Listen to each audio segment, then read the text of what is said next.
Thank you so much for joining us. I just wanted to take a minute to introduce myself. My name is Maura Kennedy. I'm the Director of the Department of Permits, Licenses, and Inspections, and I'm joined here by my colleague.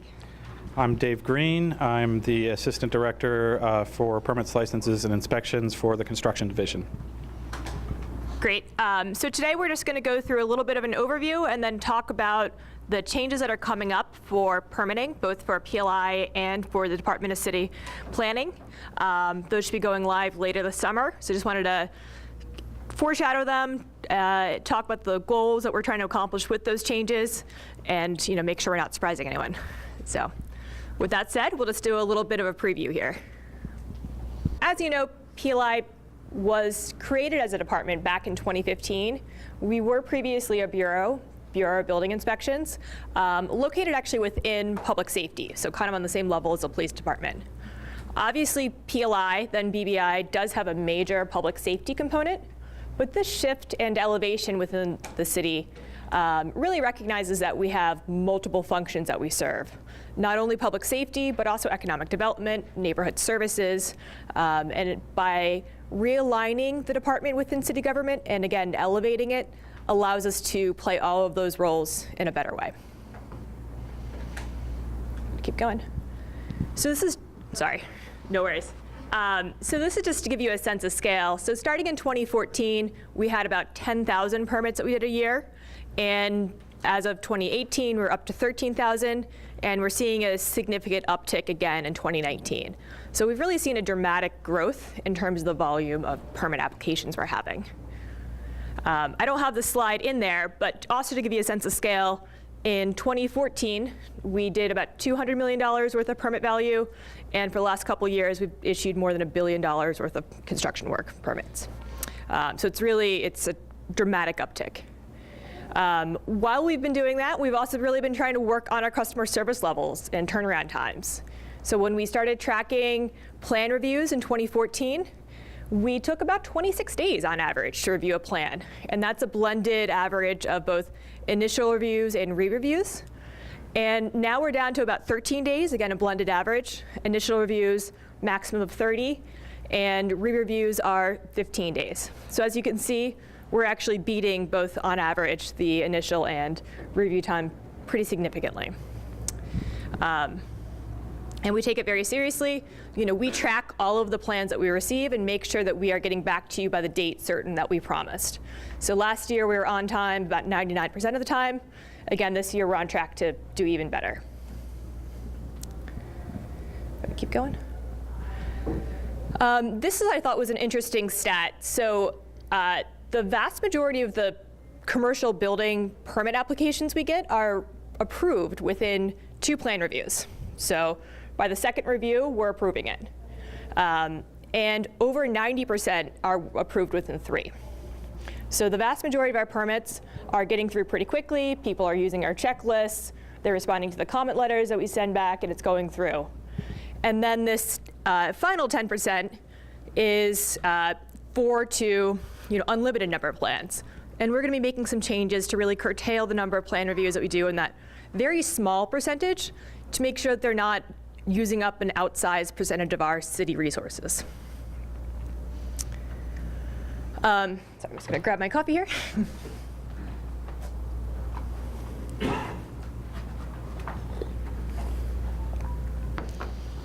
And then finally, just wanted to give you a metric on our inspections. So last year, we did just shy of 100,000 inspections, and that's for all of our inspection discipline types. Construction, property maintenance, fire inspections, vacant property, business licensing, zoning code. So again, we're very, very busy as a department. We're the #2 reason why people contact city resources, just shy of where's my snowplow. So happy to be #2, don't want to be above that. But again, we are very serious about making sure that we respond to all through 1 complaints and all inspection requests in a timely manner. So just wanted to make sure that people are aware of a couple tools that we have online. So this is our screenshot of our homepage, but if you go there, you can actually check the status of where your permit is in the queue. So every Monday morning, we run the query. Again, it's a first come, first serve based on the SLA plan review timelines. And you can actually see, this is going through, clicking through how to get it. And then if you go to the next one, Courtney, if you don't mind. So you can actually see the exact same Excel spreadsheet that we post in our offices to review all the plans. So you can track where exactly your permit application is in the queue, what date is a date certain by which you'll receive it. Again, we're typically beating that deadline by several business days, and you can track it through that process. So again, want to give people the tools. Secondly, we have all of our actions that are place-based available for review on Building Eye. So that's all of our place-based business licenses, all of our violations, and every single permit action is there. So you can, say if you're working on a big job, you can actually track to make sure, have all of my subs applied for permits that I think I have? And where are they in the process? You can see what date applications were made, when we gave comments back, when design professionals resubmitted applications to us, when we did inspections, and what the current state of the permit is. So if you think a permit that you hold is in a different state than what you're seeing on the website, call the inspector, because clearly there's some miscommunication there. And here you can see the search function. And you can also, if you sign up for an account, you can actually get an email alert anytime an action's taken. So you can say, hey, send me an email anytime an action's taken on this address or a specific neighborhood or type of action. Tell me about anytime there's a vacant property violation issued in this ward. So it's a really robust tool for people to track what's happening around them and what's happening with their job sites. So this is just an overview of the department as it stands currently. We have, when we started, we had about 50 employees. Now we're just shy about 90. Again, looking to have the correct staffing complement to meet the current needs of development here in Pittsburgh. Okay, just to run through a couple accomplishments in the past year. One of the major things is that we scanned every single occupancy certification and put it online in a searchable database. So again, if you go to our website, you can actually query it either by address. I think parcel number has been disabled right now, or discipline type. It has a machine learning tool where you say if you wanted to see where all the daycares were in Pittsburgh, you can type that text in, and it will tell you all the OCs that have that language included in it. And that's a great tool. You know, when you're starting a project, please check first to see what is the current approved occupancy for this property, and then that will give you the tools going forward on what changes you need to make. And again, those are just PDFs you can download, accessible 24 hours a day. Get into this a little bit more in the next couple slides, but we also rewrote the entire licensing code and made a lot of changes there to improve that and become more modern. And then finally, the state updated the construction codes for the first time since 2009. So we are now fully on the 2015 codes, and we'll be moving to 2018 accessibility codes later this year.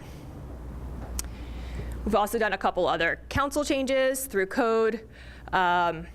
Previously the city required us to actually accept paper applications with live ink signatures. So we've updated that because now we're moving to online permitting and licensing. Again, we've talked about rewriting Title VII, which is our business licensing code.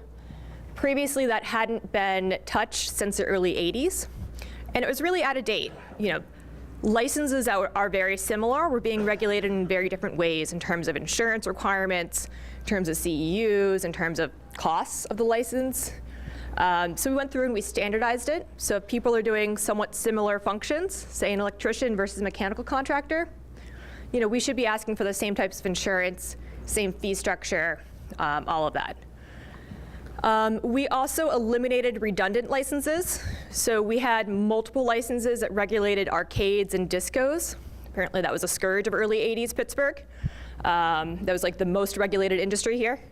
So we eliminated those that were redundant, and then we created new licenses for things that are dangerous but weren't being well regulated, like fire suppression contractors. So we really want to make sure that people are installing suppression systems, know what they're doing, and have the appropriate insurance requirements and knowledge levels to be able to do that safely. And then finally, we redid all the fees. Again, we'll go into fees a little bit greater detail in a minute. but we did a time and motion study of the entire department to say, on average, how long does it take us to administer every task? And then from there, we were able to develop a full freight cost of an average PLI worker hour, with our insurance, our pension, our cars, all of that type of stuff. And then from there, we were able to just basically back into a number. So how many minutes on average does it take us to administer this type of function, times the cost of our hour, and then that should be the cost that we're charging the customers. So we realized that we were overcharging business licensing customers pretty significantly, and we reduced all of those fees. But we realized that we weren't correctly pricing a lot of our construction permitting. So we'll get a lot more into that in the future, but that's how we came to this. We realized that we were not correctly pricing some of our functions that we were doing. So we were either charging people too much money or not charging enough for the costs that we were doing. Okay, and here we go. So for business licensing, or excuse me, construction permitting, and this is live as of May 1st, we will be charging $5 per 1,000 for the cost of work covered in that permit. So the cost of work under a building permit, electrical permit, mechanical permit, all of those would be different costs. It doesn't include finishes. So again, it's just the standard cost of work covered in the permit.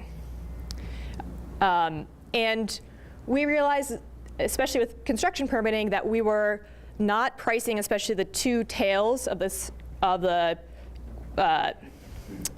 sort of work scope appropriately.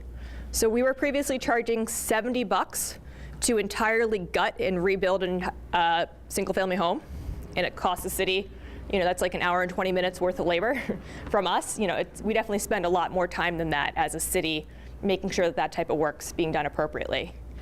And then secondly, the really large jobs, again, our fees weren't scaling appropriately to also capture the number of many inspections we were doing on the large end. And then in the middle portion, we realized that we were overcharging a little bit. So by having a scaling fee, $5 per 1,000, we believe that we'll be able to price all of those jobs appropriately. The other big change is that we are starting to charge an application fee up front. So right now, no one pays for anything until you get your permit. And that's why we have such a large tail at that end, from 4 plan reviews to 20 plan reviews. So people are using us as free code consultants, and they're applying for jobs that are not viable. So we want to front load a portion of the fee. It's not adding any additional fees, but have people pay for the portion of the fee that goes towards plan review up front at time of application. And again, we think that it will really help people apply with more viable projects if they have to pay some of that fee up front. So again, it's not increasing the cost of the permit at all. It's just changing the timing at which those fees are paid. We're also going to be able to charge surcharges for multiple failed plan reviews and multiple failed inspections. If you keep calling us out repeatedly and you aren't ready to go, or you're failing the same inspection time and time again, we want to start being able to charge for that. So we're not looking to nickel and dime anyone. We're not looking to start charging for honest mistakes.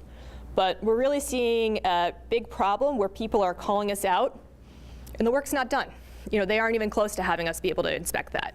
So those are the types of actions that we really want to incent people to improve. Great, so now I'm going to kick it over to Dave, who's going to talk about some of our changes coming with city planning. Yeah, I apologize. So we wanted to have a representative from city planning here, but they weren't able to make it. So I'm going to do best I can to do a basic overview. So there are some code changes, some permitting system changes, some changes to the zoning development reviews, and then also talking about a closer collaboration between city planning and PLI. So two big changes to the zoning code recently. Added a registered neighborhood organization to the zoning code, which requires that certain types of development review their plans with a local group if they're registered with city planning prior to submitting to city planning. The second one is a river overlay zoning district, and this was intended to really protect the riverfront along the city to try a really high and to make sure it's used for its highest and best resource. And it has incentives in terms of certain requirements within the zoning code, just making sure people are aware of that.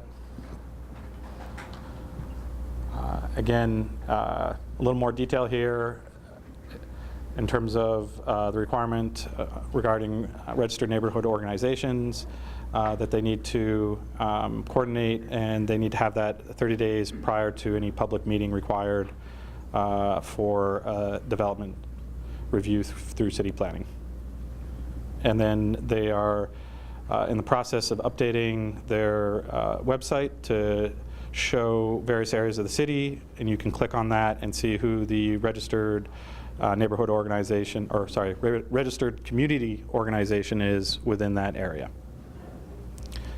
The riverfront zoning is really a new thing, looking to really look at type of design, performance, ecological standards within that, looking at form-based performance impact requirements there, and then including the performance categories within there. It's pretty complex, but on-site energy consumption for new construction and existing buildings, riverfront public access easements for trails and amenities, neighborhood ecology, public art, urban fabric, transit-oriented development, on-site energy generation, affordable housing, and rainwater.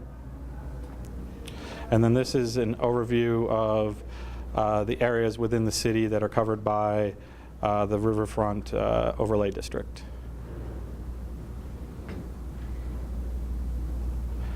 And then in terms of the volume that zoning is looking at, this is a slide of the different actions they're taking, and on the left, the administrative exception. On the far right, the variances, special exceptions, site plan review, and project development in terms of over the years and what takes up most of their time. And then this is talking about the number of applications they review per year, and then the number of hours that they're spending. And you can see a lot of it is dealing with email and phone inquiries. And then the final topic we'd like to talk about is our new permitting system changes. We're calling it the one-stop shop. This is a view of the landing page, and that's the URL for it. Right now it's live for licensing. If you were to click on that, there is a feature on the bottom right-hand corner where you could search for license types to confirm whether someone has a valid license, or if you're looking for a specific license holder, you could search our system to see who is licensed and contact them to see if they can perform that service for you. So the goals for the one-stop shop were to really merge disparate software and databases into one system. Currently, each agency has multiple databases and other software that they use, and what we're trying to do is really migrate all of those into one system so that there's one source of truth and we're all using the same information to create more efficient process. And then also utilize the system to automate some of our processes so that we don't have individual manual decision points within the process, so that things can move on a smoother timeline, and hopefully streamline the development process. We're also in the process of centralizing application intake and standardizing processes, and also to allow for online application submission, review, payment, and processing. So this is another website that talks about the one-stop shop project. The first phase licensing, as Maura mentioned earlier, is live, and running. We have about a third of our existing license holders already registered with a public portal account, so they can renew, they can register online, they can pay their fees, they can submit their documents to us, including insurance. They really, if they wanted to, they never have to come into our office in terms of maintaining that license.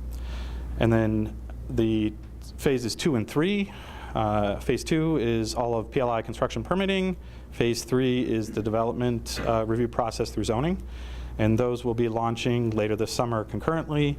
And then there's a last phase that includes DOMEs, traffic, public right-of-way permits, engineering permits, Bureau of Fire, PLI enforcement actions, as well as DOMEs enforcement actions. In terms of the timeline, as I said, the CX is already launching. We'll be going into phase 2 and 3 shortly.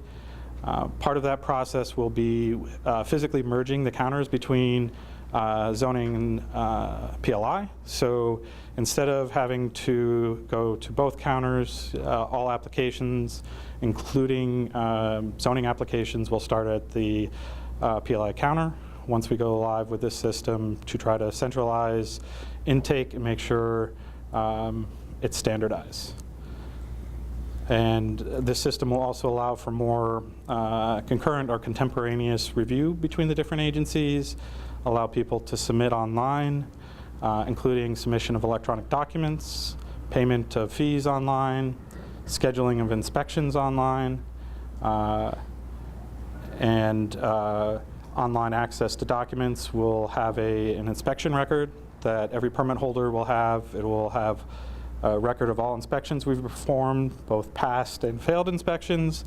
The failed inspections will include what deficiencies were present with an appropriate code section cited.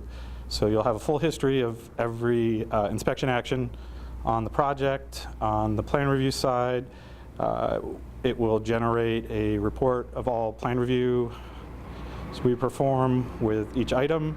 We'll also be able to mark up the online drawings when those are submitted, and that will allow us to better communicate with customers. You'll be able to be notified once we perform a review. You'll get that plan review, our markups on the drawings, and then it's clear that it's in your court or whether it's in our court for review. At the same time, DCP will have similar functionality. They'll have electronic review similar to us, clearly articulated reviews, and both departments will have clear SLAs for different reviews. When you submit, it will say, give you a time frame, date certain when you should have that review returned to you, and then also easier management for variance and board processes that they deal with, and also trying to streamline the population of things that require certificates of occupancy. And then phase 4, as I mentioned, we'll be having online permit applications for DOME and fire, access to inspection requests and completion records to those, be able to search PLI violations, DOME violations, and then it'll also allow agencies to schedule programmatic inspections. Right now, we have to use disparate systems for things like going into existing buildings. Have you maintained your sprinkler system, your facades? Do you have inspections for fire escapes, cornices, other things that overhang that our property maintenance codes require property owners to maintain and then also keep appropriate records for. In terms of applications for the one-stop shop,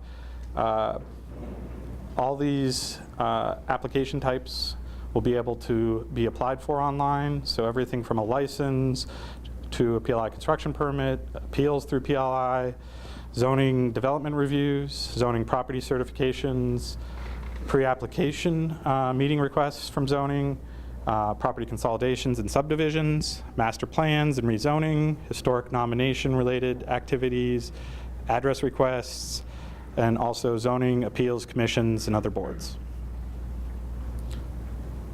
So online features, payment of all fees. This includes credit cards and electronic check payments, electronic submission and review of drawings and other documents, including markups, and then a plan review record for each iteration of the review cycle, printing documents, so zoning approvals, permit-related documents, inspection records, certificate of occupancy, and then again, you can request inspections through the system so that you don't have to contact our inspectors in advance. You'll be able to click on that, request a date, they will review that and respond, so you hopefully be able to streamline that scheduling process and remove a pain point in terms of trying to get a hold of someone first before you can get on in their window. Other features really in terms of the one-stop counter and the system in general really centralize the intake of applications, create and communicate service level agreements for all application types so that everyone who applies knows when to expect a response from the city. Allow for easier concurrent reviews, and as I mentioned earlier, it has a searchable database for all license holders. In terms of streamlining the development process, we're looking to really streamline or automate permits for minor type of work.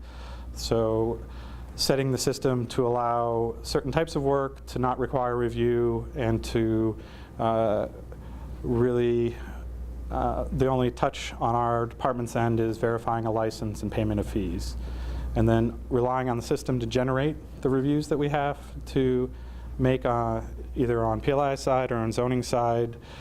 So instead of every single building permit having to be reviewed by zoning, removing the population that really they would not regulate related to construction activities so that you'll deal with one agency instead of two, and then also creating independent data for each agency. So right now another source of conflict is making, for example, the certificate of occupancy language work for both zoning and PLI, and the zoning use designation doesn't necessarily agree with a building code designation and would require some back and forth to include additional information or to get to a midpoint that is mutually agreed upon. So this should help if you've had to be bounced back and forth between departments. This should start to minimize that.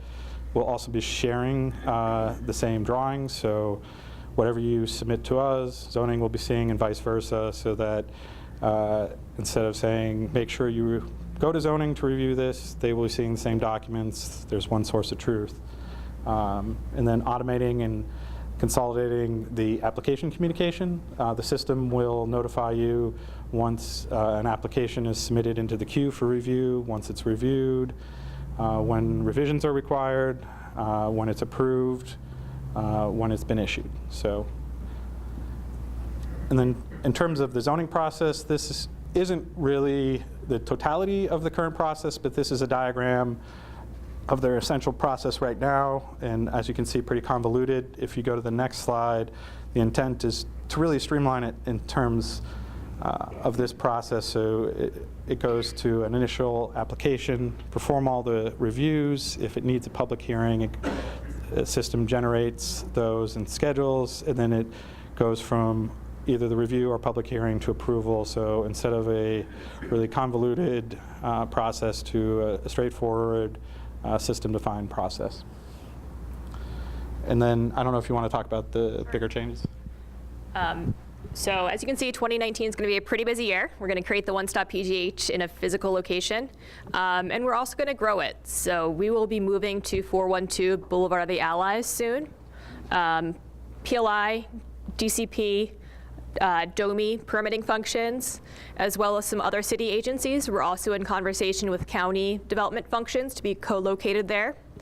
And we're going to create a single intake physical location for all of those reviews. So again, the PLI counter, now the one-stop counter, will also absorb applications for DOMI. So you'll go to one person if you want to come in person. We'll take some questions at the end. Sorry, it's Department of Mobility and Infrastructure. So basically everything that happens in the right-of-way. So if you want a curb cut, if you want to have a utility cut, sidewalk cafe, all of those approvals are done by the Department of Mobility and Infrastructure. And again, as that portion of Computronics goes live, we'll also have one application process and unified system to route all of the DOMI permitting as well. So instead of having to rely on the applicant to know what approvals they need and to physically visit all those locations, we're going to have a single point of input to help us guide the applicant in the correct process. We're also going to be doing a lot of work to improve our processes as a department at PLI. We are scanning a whole ton of records. We want to get everything online. So we're scanning all of our old microfiche records. A lot of people that wanted to look at old drawings pre-2014. The BBI was actually still creating microfiche records up until 2014. So we'll be scanning all those, making them a lot more accessible and searchable, putting a lot more data sets online. We know there's other types of public information that people want to see. So we're also invested in that. We want to create, like I said, better connection points with the county, ACHD, the plumbing department, PWSA, stormwater issues, tap-in issues, things like that, trying to improve those systems. And Computronics is designed such that other modules can be plugged into it for other agencies. That's the goal. And again, looking to just keep improving staff timelines and goals and focusing on working with community groups to put vacant properties back into productive use. So with that said, we're happy to take any questions. Yes, ma'am. When I calculate the cost for my permit, Yeah. do I include labor? Yeah. Just not finishes. Also to note is that we have a handy online permit fee calculator on our website. So that's one of the problems with our current system, is that the calculation systems is incredibly complex. People can't really figure out their permit fee on their own. So we have a permit calculator we can actually plug and play, put in different numbers, and you'll be able to see roughly, give or take, any variables might be different. You'll be able to see what your application fee will be, what will be due at issuance, and the total cost. Yes, ma'am. Kind of on the same thing with the cost of the permit. Yeah.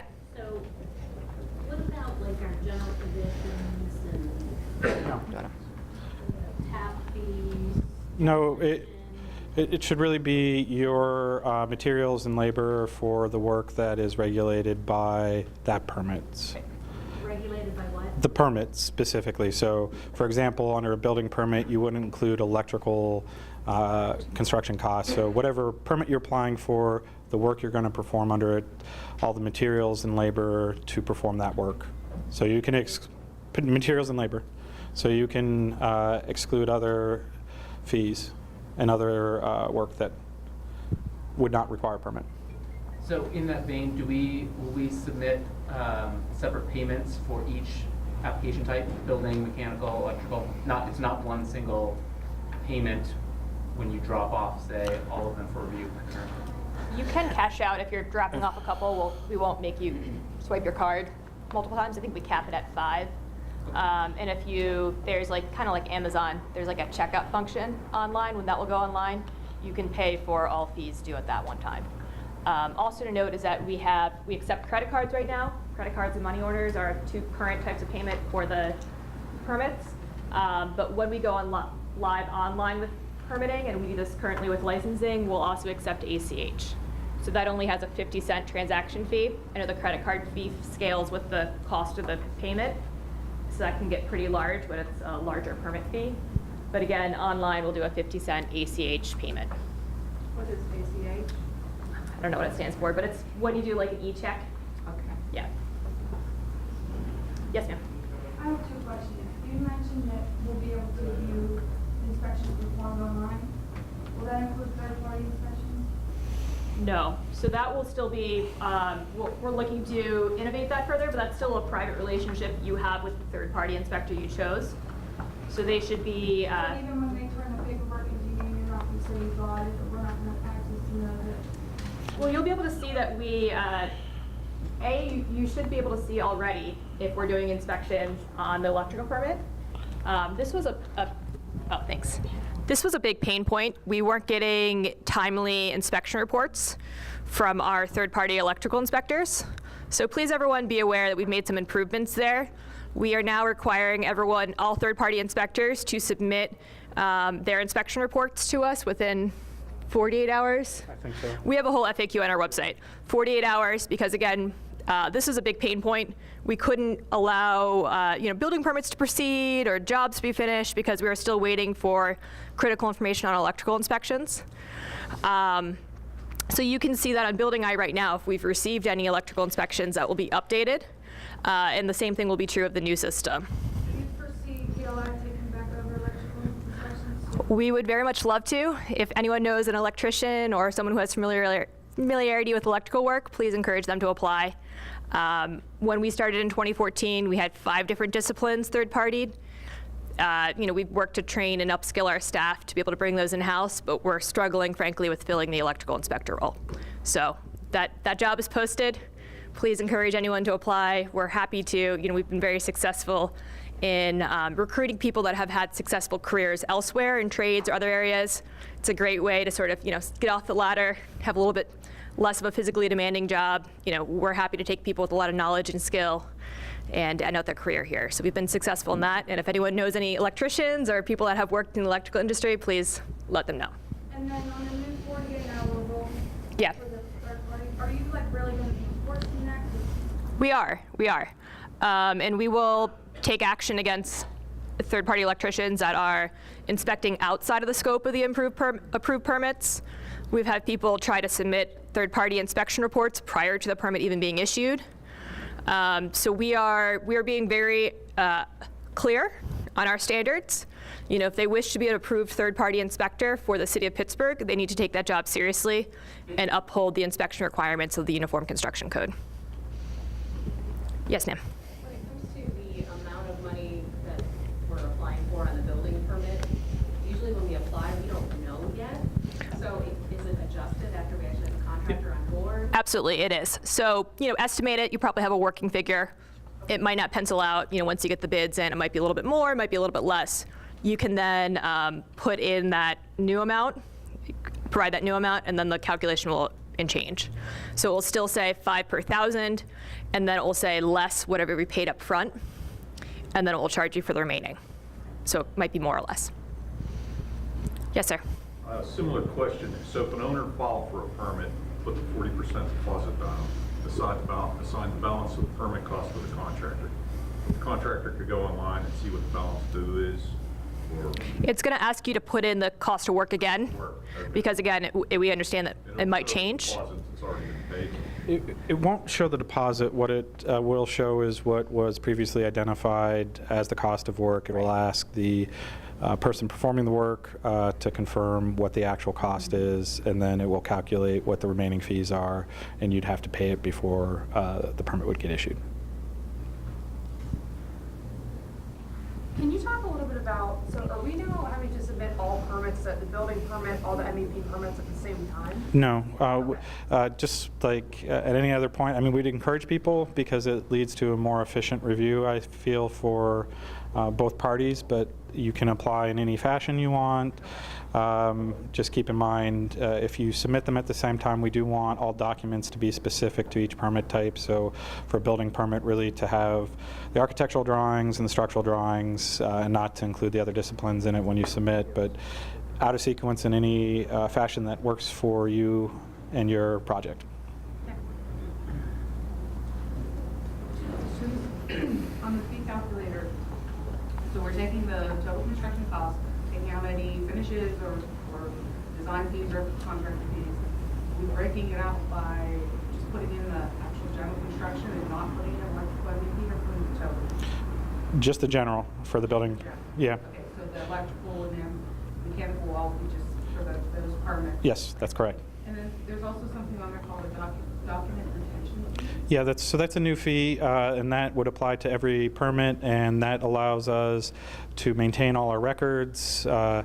And currently, what we charge is a scanning fee. So in lieu of that, we are moving, obviously, to a digital world and trying to support all of those things. So the $5 will apply to every permit, and then if people choose to submit hard copy drawings, there'll be the additional scanning fee per each drawing submitted.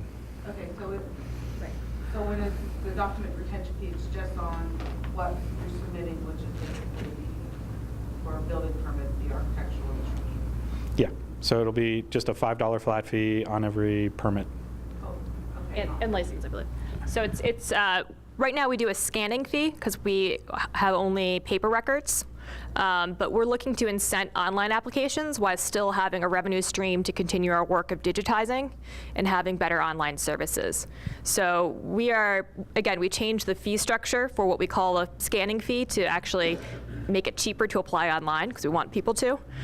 So we would still be charging per large set scanning fee for people that still wish to apply on paper. But we're just going to have sort of a de minimis surcharge on all applications to help us with our digitization. No. Because it does, Yeah. I asked, is it asking the number of sheets? Sure. Right. Yeah. I heard the lady say that contractor fees are not a part of the building permit fee. Yeah, again, we're looking for your labor and your materials to perform the work. So if you have extraneous other fees, we wouldn't require you to pay permit fees based on those. And just to note, what's included in our fees actually has not changed. So a lot of our permits prior to May 1 were actually assessed in a similar model. And that has not changed at all, what types of costs should be included in the reported cost of work to us. So that's been consistent for the last several years. Yes, ma'am. Yeah. Expanding on that, it seems like our company was always confused prior to this, to what we should include as the construction fee. So, you have like millwork, and you have painting, and you have furniture, and all that included in the general contract. No, so you would, any loose furniture, fixtures, or equipment would not be required to be included. So if you don't need a permit to install it, so finishes you don't need a permit for.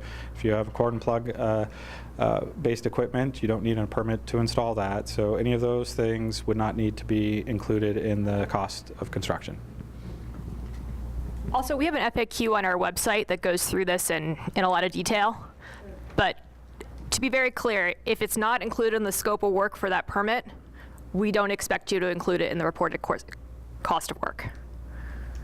Yes, ma'am. How do we go about it? Once we file, it's filed, the general's awarded the project, they take the permit up, Mhm. and we're ready to go. When we get on site, our subs don't have that permit.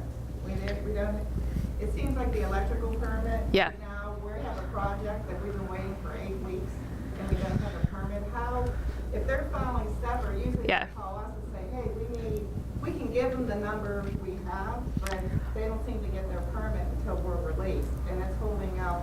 So I think one thing, you don't need to have an issued building permit to apply for an electrical permit. So that's, I think, just a fallacy that I want to be very clear on. You can apply for all of the permit disciplines at once, and you do not need to have anyone can apply for it. So your design professional can apply for all the MEPs, and you just need to identify the licensed contractor at issuance. So you can apply for all of your permit types at once. And then again, as you award the contracts for the different disciplines, you can have those, identify those contractors and get the permits issued. Yes, we will. All of our plan reviewers are now cross-trained. So again, it's an efficiency to the customer and to us to have people apply for all the disciplines at once. We'll route them to a single plan reviewer, give a better quality plan review because we'll be able to catch the interplay of issues, and it'll be more timely to you. I would also so you can track on Building Eye. This is something actually pretty common. People are saying, gosh, I need my electrical inspection. They haven't even applied for an electrical permit. or mechanical or things like that. So you can actually track on Building Eye to make sure that your subs are applying for permits when they should be. So you could actually set up an email alert on the job that you're interested in, and the system will proactively email you every time a permit is applied for, every time we give them a comment, every time they resubmit an application to us, every inspection, when a permit's finalized. All of that will be there, and it's all completely visible to you right now. No problem. Yeah. Oh, yes. Is there an opportunity for the architect, the engineer, to sit with the reviewer? Not really. We do it on an ad hoc basis. Right now, we're focusing on submissions that are made to us and responding to those based on our current staffing complement. For some larger or more complex projects, we do occasionally, but really we encourage everyone to submit the final construction drawing to us, and what we're trying to do is be as timely as possible for everyone to make sure everything's predictable for anyone who applies. We hope maybe in the future to do that, but we just don't have the capacity at the moment. It's an educational thing where you could learn and really streamline the process if you could work towards that. So I just wanted, this is a question that I get a lot, and I just wanted to illustrate something. So we made that, the change where, for people that aren't frequent customers of ours over time, you used to be able to literally walk in and get a plan review from us, which I understand how to that customer who's getting that service at that moment is very helpful.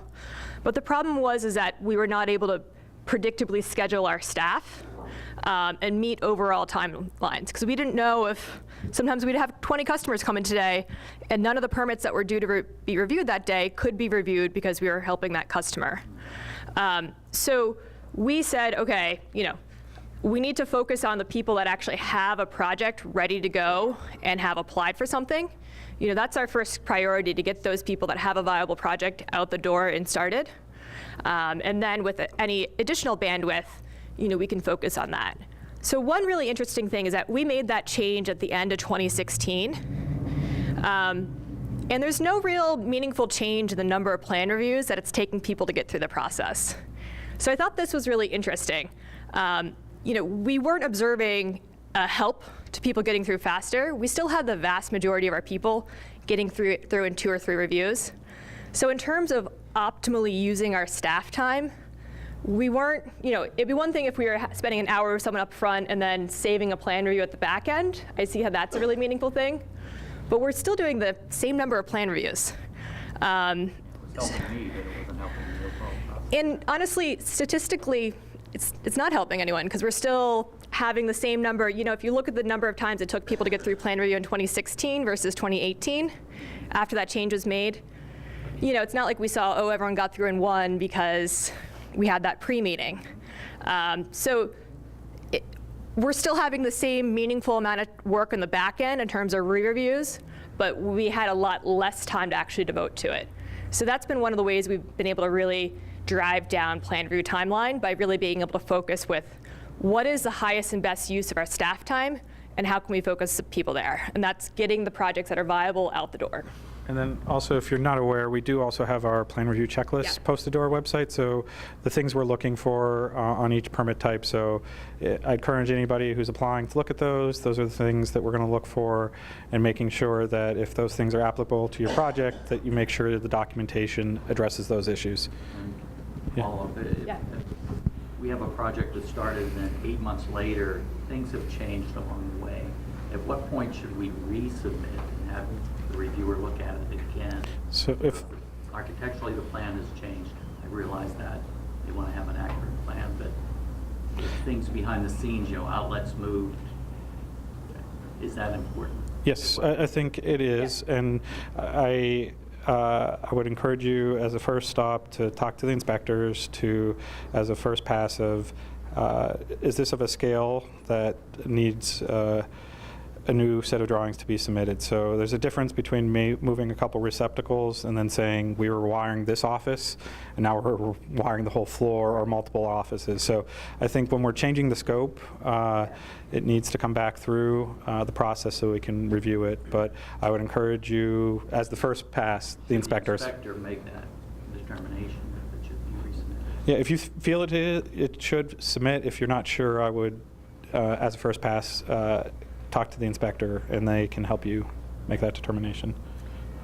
We also, just one note, we have a code bulletin out there on amended permits.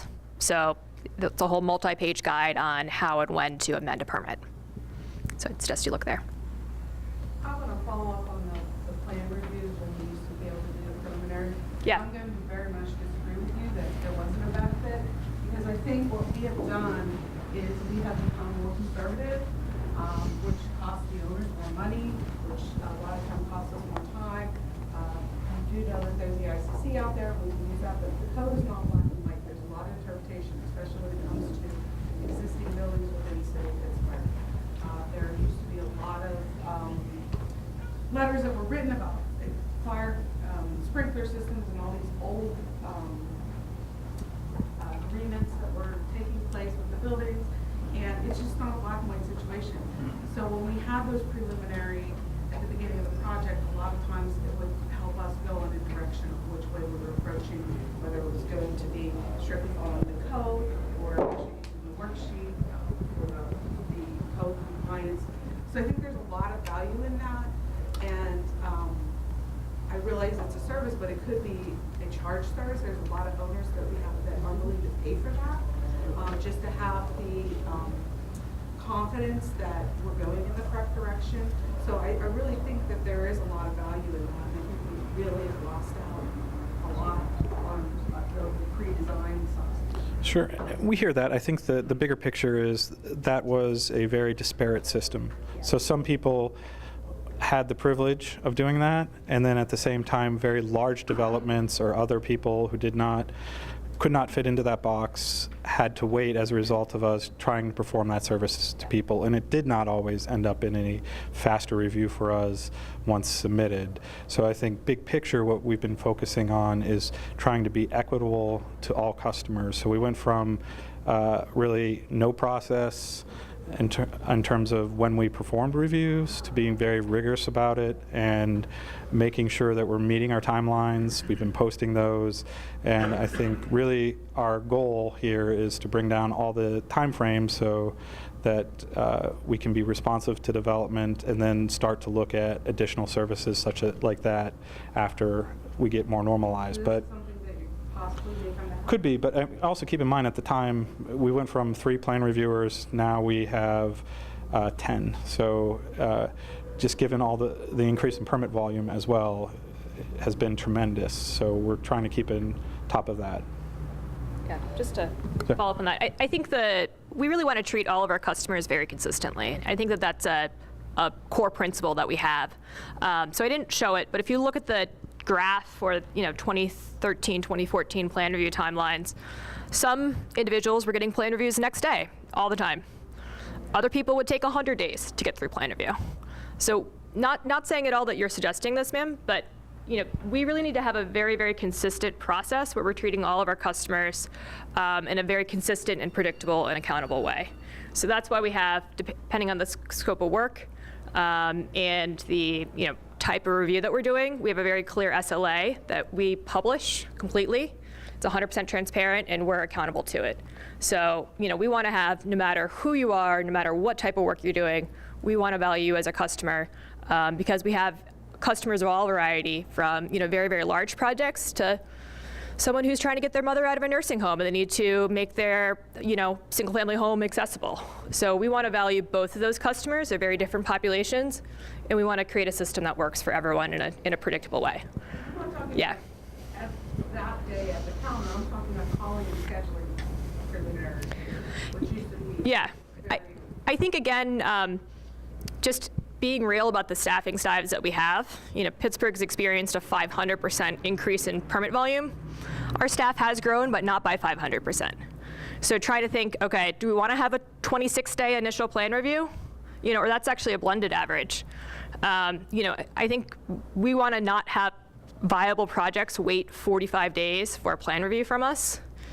We want to have a staffing complement where we can be very predictable, very transparent. We have all of the checklists that we use online. We now publish code bulletins for the questions we get most frequently. How are we interpreting those? And we're continuing to write more. So we want to sort of take the guess. I understand there's gray areas of the code. So we want to provide as much very, very clear guidance so that everyone can use our guidance materials and use it to design. And again, looking at the numbers, looking at 2016 versus 2018, we're not really seeing a meaningful uptick in terms of people taking longer to go through plan review. Gentleman. Yeah. Sorry, could you? The gentleman in the back's been waiting for. I hear you said that you were going back and scanning old construction files. Yeah. I mean, we have buildings that we've purchased over the years for, we just don't have plans for. So Yeah. when will those be available? That's interesting. You can request them now. So I would file an open records request. We ask people to do that just to, if you also go to our website, there's a link to that. We get a huge volume of open records requests. So we ask people to do this. Just so we can have some sort of process. That was pretty good. Yeah. There's some plans that I could use. Yeah, agreed. We want to make that accessible to you. We realize that could be a big help going forward. Great help. Okay. Terrific. As a matter of alignment, your customers are also the title holders of the properties. And Yeah. not just people delivering plans for review, whether digitally or over the counter. Right. It's appropriate to make sure there's an authority of release when there's a change of occupancy, which I've seen in the past that not take place. And I've seen tenants apply and be approved for change of use without the owner's approval. And that is inappropriate. Well, I guess what we have is each agency requires an applicant to sign an affidavit and attest to the fact that they have the property owner's authorization. I'm not sure how else we could verify that, or otherwise we'd have to hold up the process and say, and then how do we verify that whatever documentation they give us is from the actual property holder? It becomes a pretty elaborate system. We rely on people to be truthful. When they submit to us, they sign an affidavit. If we're alerted to the fact that they're not authorized, we take appropriate action, but I'm not sure there's much of a better system to try to catch it, to be honest. I'm also not aware of a city that does it in a different way. If you have a model that you'd like us to look at, let us know. Overall, I appreciate and admire all of your efforts. Sure. Does this new system, as far as, say, temporary occupancies or phase projects where an owner wants to get half of the floor, Yeah. how is that handled online, I guess, if we print occupancy permit? It's the same process as we do now. It's a temporary occupancy application. It will require the same type of documentation, but you'll be able to submit it online instead of coming into our office to submit it. Okay. I'm sorry, one other, you mentioned about the project being searchable as well to look for the permits, I guess, Yeah. in the subs. Is that going to be, is that by address? Is that by project name? So building That's actually sorry. live right now. Okay. So you can go, it's a GIS map, and it has different layers. So you can look at city planning process, building, construction, licensing, violations, and there's a whole variety of ways you can search for things. Okay, so just for instance, like 1PPG. Yep. Yep. Floors, it breaks out by floor and then project area. No, really, it would. If you search by the address, it would list all permits that have been opened from, what is it, 2013, I think, Right. there. And then if you know a specific application number, you can filter by that as well.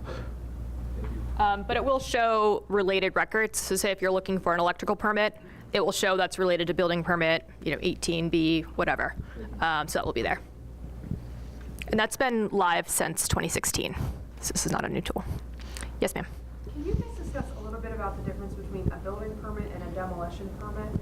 And, because we've had trouble where demolition permits have taken up to 8 weeks for a couple projects in the last year, but building permits seem to go much quicker.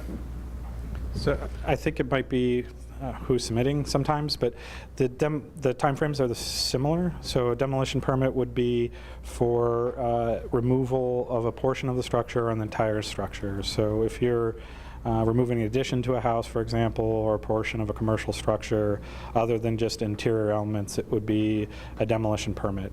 They have the same timeframes as a commercial building permit. It just, I would be forthright that some demolition contractors are not as good about providing all the documentation we require. The documentation that you require for that, is it architectural demo drawings? So it depends on the type of work.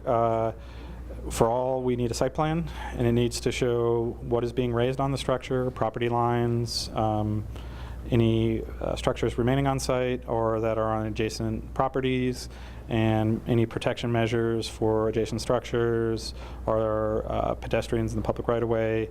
For commercial demolitions, we are looking for either drawings or a narrative describing the demolition operations. So more elaboration on the procedures, what type of equipment are being used, how are you staging those, and those for commercial are required to be stamped by an engineer. There are some other cases for residential where we may require drawings or a report from an engineer.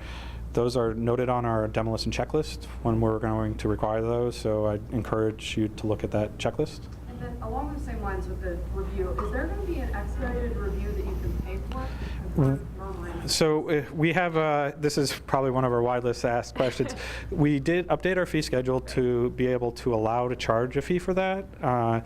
We will announce when we will offer it. Right now, given the new permitting software, we need to understand how that changes our business process. So we're really not sure what's going to happen.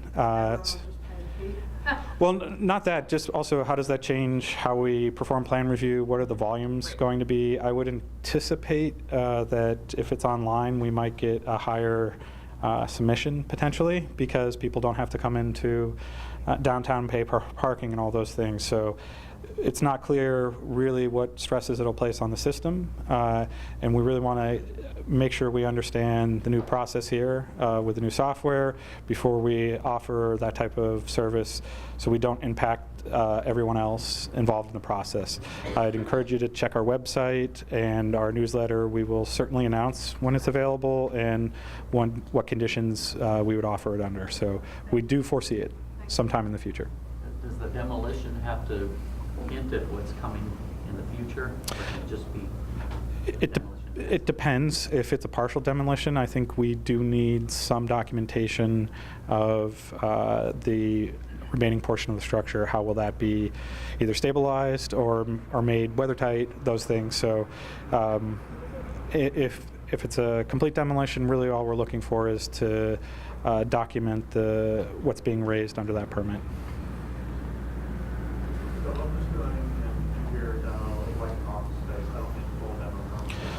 That would just be a building permit, and the scope of work would be for interior demolition.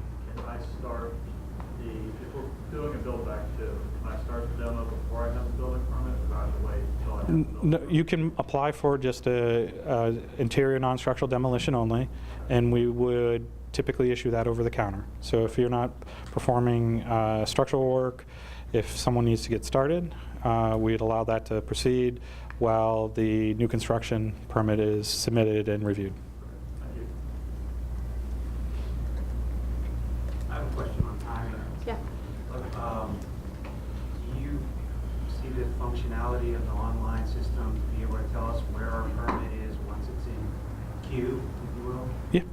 Yeah, so if you have a custom portal account, it will show you all application types you've applied for personally, and it will show where it is in process. So, and it will give you the SLAs for if it's in a review cycle, when you would expect a review, and then once a review has been performed, if it requires revisions, it would say revisions required, and it would give you a document summarizing the revisions as well as our markups of the drawings. And similarly, in the inspection process, it will show what inspections have been performed, and then if you've requested an inspection, when that inspection is actually scheduled for, and then a record of those inspections that have been performed. So the system will notify you however you choose it to be notify you, but it really takes the guesswork out. If there's a status change in the permit, it will let you know that there's been a status change. Also, you can basically see that right now with our online permit plan review. So you'll see exactly where you are in the order and the date certain by which time you'll receive a comment from us. Again, we're typically 5 to 10 business days ahead of time. But you can see exactly how many permits we have in a queue that week. It varies between 250 to 550, 600 on a given week. and you can just, track it through the process as it goes through time. Yes, sir. The estimated time on when your permit will be approved, is that just are you just putting out there the 30 business days date, or is it an actual date that may come earlier? So we do the math on saying you apply today, what's 30 business days from now for an initial review.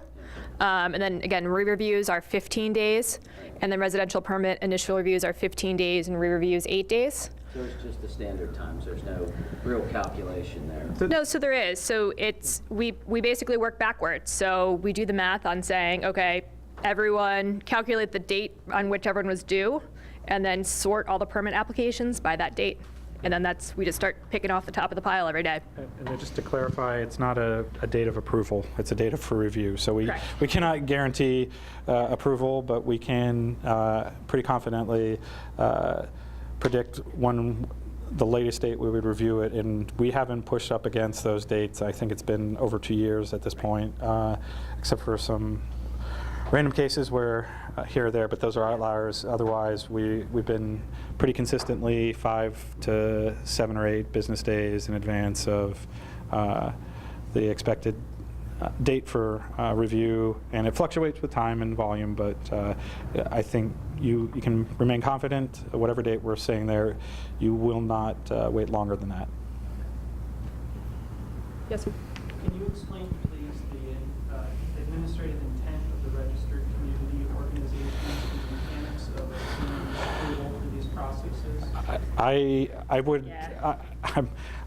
I'm not with zoning, so I would not want to give you inaccurate information. I think the intent is to really have neighborhood input on development process, but have it in a structured fashion. If you have specific questions, I'd ask you to talk to zoning. I apologize. We hope they would be here, and we'll have future events where we're both here. It's just right now we're in the middle of the software push, so. Yes, ma'am.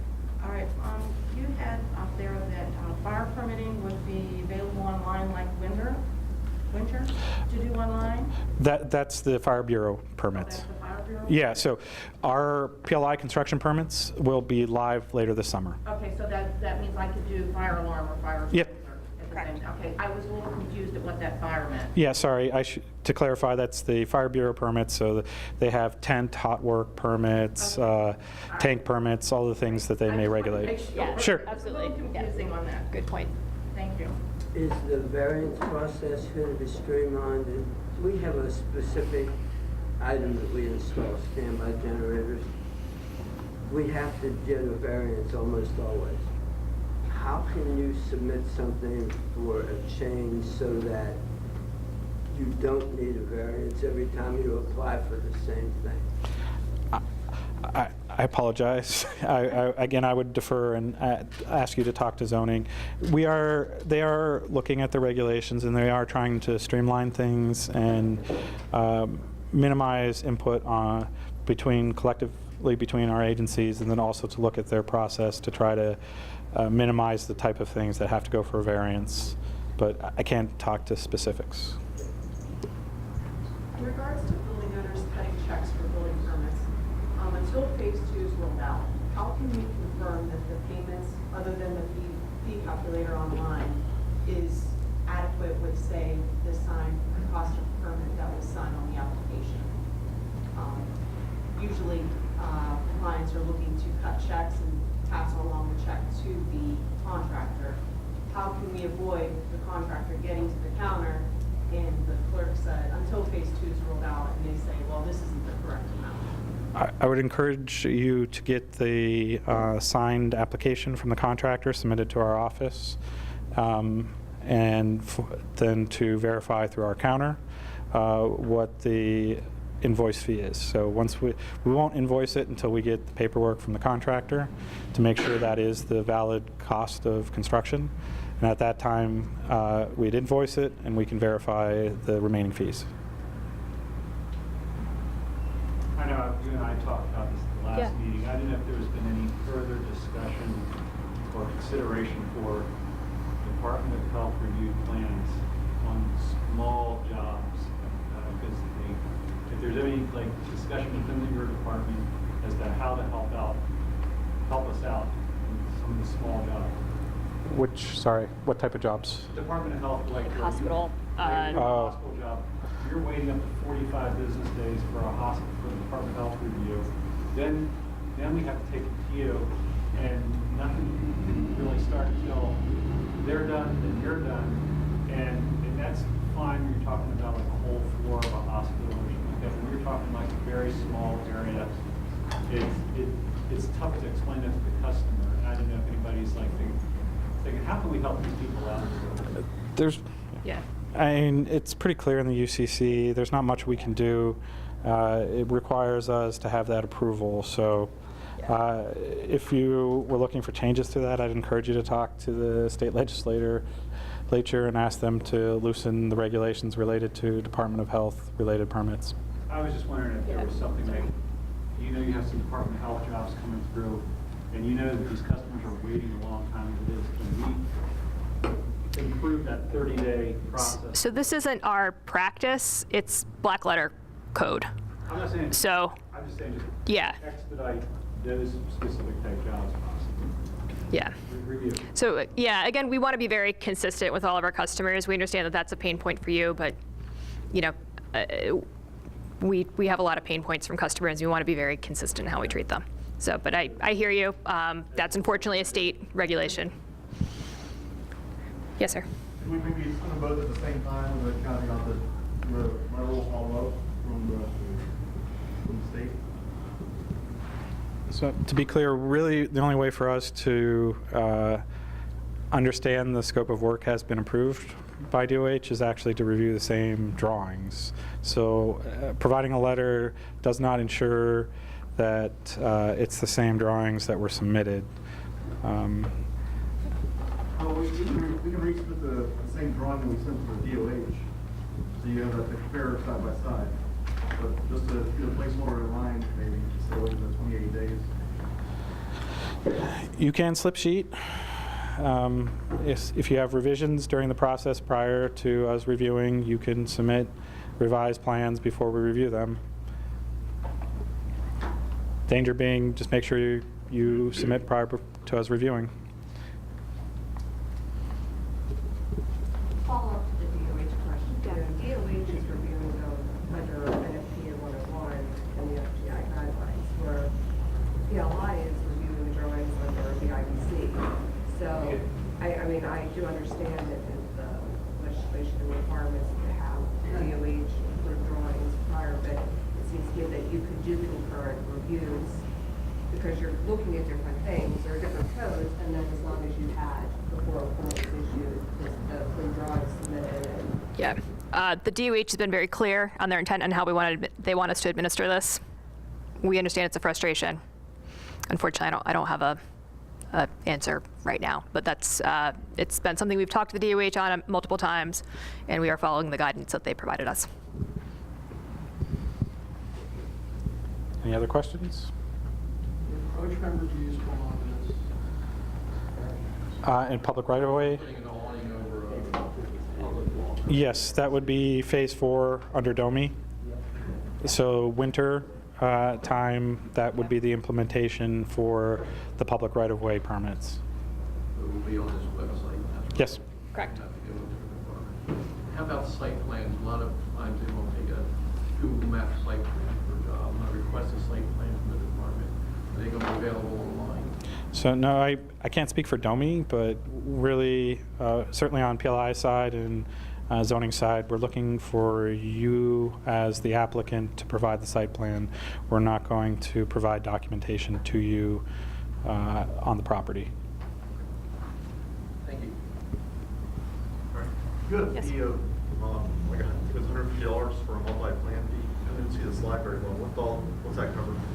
That is if we have an instance where someone fails to address comments. So the intent is after 3 iterations of plan review, if a comment has not been addressed, that we would charge that to the customer.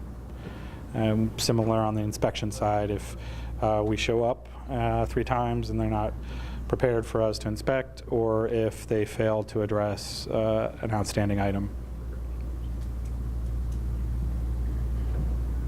Any final questions?